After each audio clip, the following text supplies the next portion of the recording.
are Brandon Godden and Charles Davis. Thank you very much, Larry. We are here on a beautiful afternoon for football.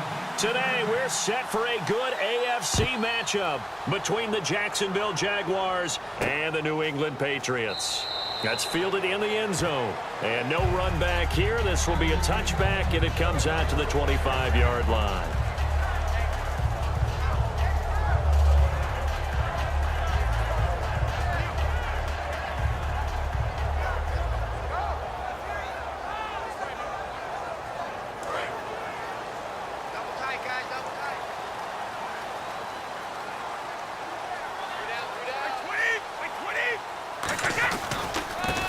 First carry for LeGarrette Blount. He takes this for 3 to the 29. Telvin Smith that time there to make the play.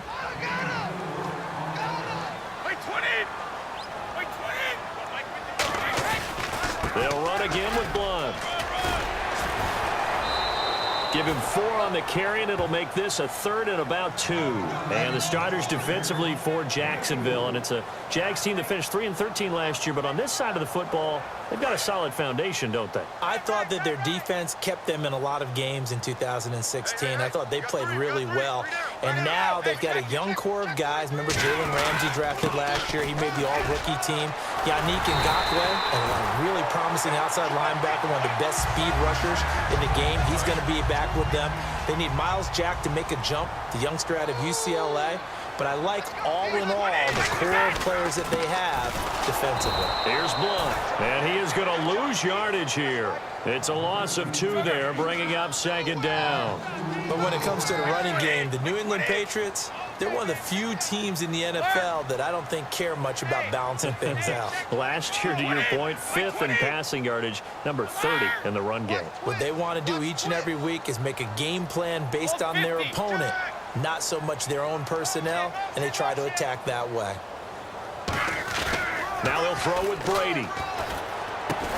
And incomplete there. A nice hit. Jars the ball free and brings up 3rd down.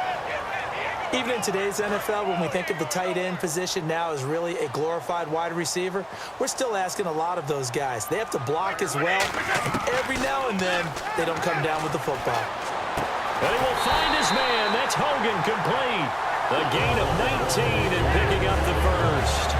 He's such a good route runner. Shows it there on 3rd down. Very proficient and a good pass. And you know what I've observed over the years in the NFL? The better a route runner you are, the more confidence your guy's going to have in you to go to you in important times because he can trust you being in the right spot, and they connected there and picked up a 1st down. It's a loss of 4 there, bringing up 2nd down. The evaluation process in today's NFL does not take into account as much bulk as it does speed, and that's what we're seeing with the linebacker position. Those guys that can run, they can play at any spot because they... And the Jags get to him as down he goes. Malik Jackson in there to sack him for a loss of 6. Now they're coming up on play number 8 of this opening drive, but they're looking at a 3rd and long. Brady going to throw. And he's got Edelman for the first time. That's complete. Last year for Edelman, just below 100 receptions, 98, over 1,100 yards, 3 touchdowns. And, you know, this is a guy that gets a lot of pub for being that perfect receiver. Looking for Amendola, and it's intercepted. Picked off by Prince Amukamara. And the return will stop right around the 25. They told us repeatedly earlier in the week in our meetings, we need some plays from our defense here on the road early. They got one. And don't think they were above all week long pointing out to their defense that the other defense is rated higher than them. You going to let that happen, guys? Is that how we're going to play? And they responded to the challenge. Here's Chris Ivory with his first carry. It's a pickup of 4, and it'll bring up 2nd down. And the box that's highlighted is for Hearns on this offense. Do you have your track shoes available? Because Allen Hearns is a guy that gets you on your horse if you're trying to defend him. He can take anyone deep and win on any route.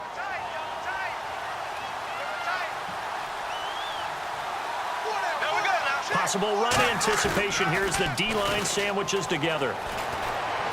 And that will be caught, but out of bounds. Out of bounds, ruled incomplete here. There's New England defensively. Last year, the #1 overall defense as far as points given up goes. And they've got a lot coming back in 2017. Now, they certainly do, and let's go back to the Super Bowl. Trey Flowers, who was their leading sack guy in 2006, he had 7 in the regular season. He was a monster in the Super Bowl against Atlanta. He's back there for them. How about Dante Hightower at linebacker? His first Pro Bowl in 2016.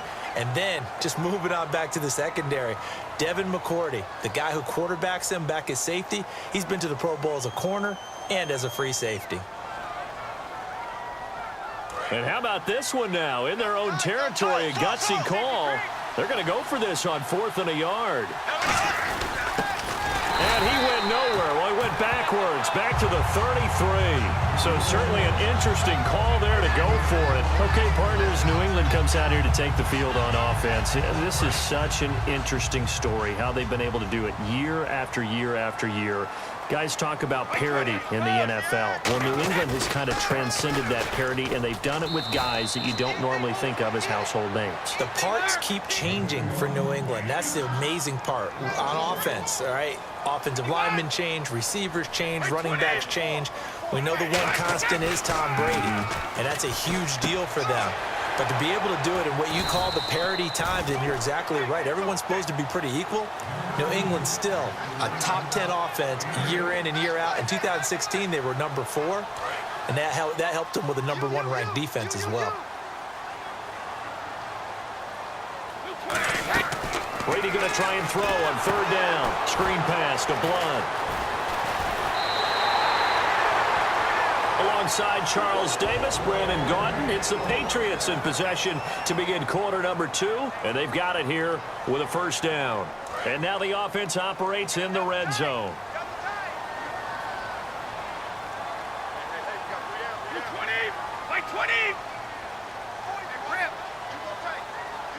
The pigskin on the 7-yard line now. It's 1st and goal. And nothing doing. He's immediately taken down at the line of scrimmage. It's a loss of a yard there, and now 2nd down.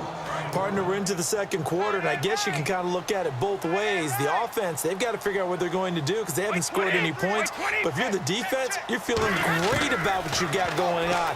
The only concern you have, if you get to the half, what adjustments will the offense make to try to defeat you? He was looking for Julian Edelman that time, and now it's 3rd down.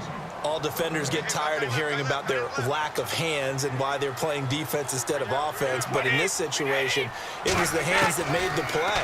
Batting the ball away. Trying to squeeze it into Edelman, and it's intercepted. A great read, and it's picked off. And a big turnover there as his guys will get the football back. And out now comes Jacksonville as they get ready to go.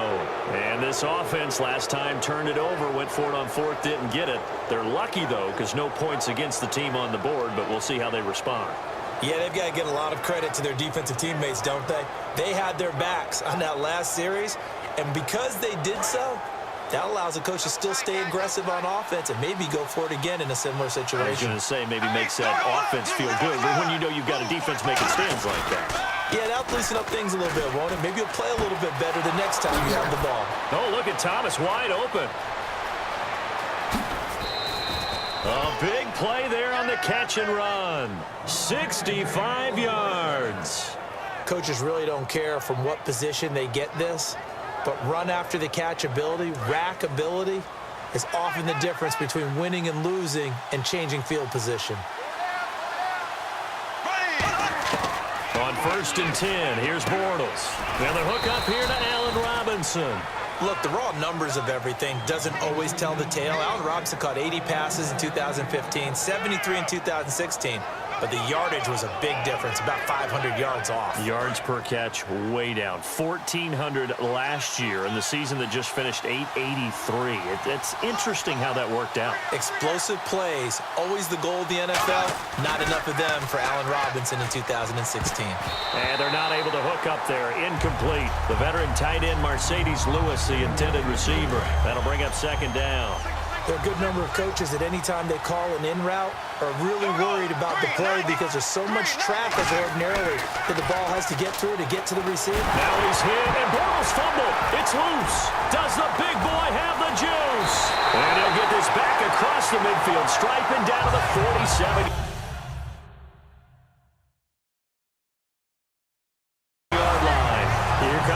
Patriots again on offense, the Super Bowl champions, and boy, they have been able to do it a lot of times, Charles, with unsung heroes, haven't they? Look at the names that led them through the playoffs. Hogan, White, Lewis, guys you just wouldn't think of. Yeah, Deion Lewis, a 5th-round pick, 3 touchdowns against Houston in the divisional round. Chris Hogan, undrafted, he ends up having 180 yards in receptions, including 5 plays of 20 yards or more against the Pittsburgh Steelers. And how about James White, a 4th-round pick out of Wisconsin? Think about who he played behind while he was at Wisconsin, and he turns out to be the unsung hero of the Super Bowl. Would have been the MVP if it wasn't for Tom Brady. And you mentioned James White at Wisconsin. He was behind who? Melvin Gordon and Monte Ball, right? That's correct. And incomplete. He dropped it in the end zone. When teams take shots at the end zone, you got to defend it the same way you would defend the first down sticks. You defend the goal line exactly the same way. They can't cross that. You play through the receivers, and on that play, that's exactly what they did, and batted it away. Brady gives now to Blunt. And able to break 1 tackle, but then quickly brought down. But a nice little gain. It'll be a gain of 7, and they get it back to a 3rd and 3. Well, that's why the guy with the headsets is down there. They know what they're doing because they got stuffed on a running play on first down. And I think myself and probably the fans were saying throw the football in this situation. But he knew what he was doing, called another run, and now they've got 3rd and short.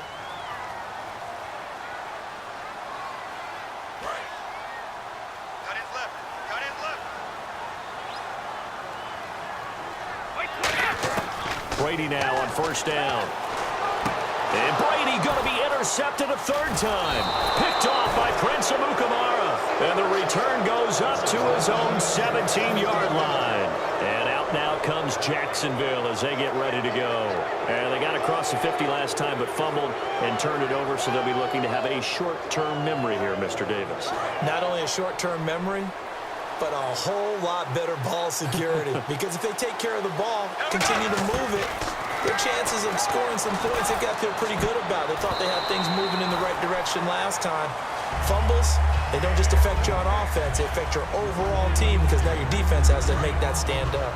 Let's look ahead for a quick minute. We don't have the schedules yet for next year, but what we do have are the 5 international games that will be played, 4 in London and then 1 again in Mexico, Jacksonville, Baltimore, Miami, New Orleans, Cleveland, Minnesota, Rams, and Arizona. Those in London, and then Mexico's going to get a great game.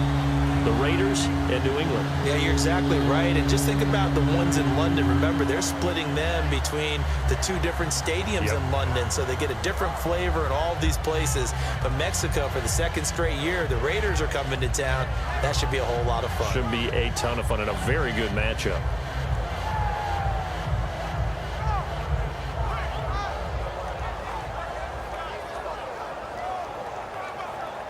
Incomplete pass on 2nd down. Let's see what the offense draws up here on 3rd. Throwing his Bortles on 3rd down. Into a double team, and it's intercepted. Picked off by Dante Hightower. And they have the football and will take over at the 24-yard line.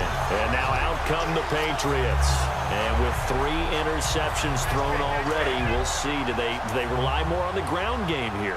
They may have to change things offensively to try and settle things down, not just for the guy throwing the ball, but for the rest of the offensive unit, because their confidence has to be shaken a little bit. And you just wonder, is the backup being starting to warm up a little bit over on the sideline? The former 7th-round pick, Julian Edelman, just continues to have such a productive career. And has made himself into a receiver. Remember, he was a college quarterback, and not just a productive one, a very good one. At Kent State, right? Yes, a great leader, a guy who could make plays with his feet and his arm.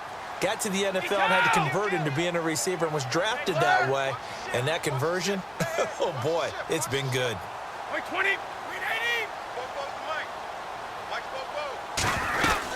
They'll run it now out of the gun. And he'll take this one down. And now the Jags defense deciding to call a timeout. It's just their first, so they'll have 2 remaining here before we get to halftime.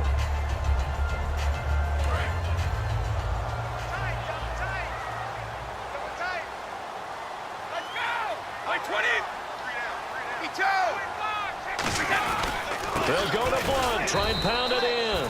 And he is going to lose yardage here. They'll wind up losing 3. And now it's 3rd down. There's another example of why they haven't scored any points so far. I think it's time to abandon the run.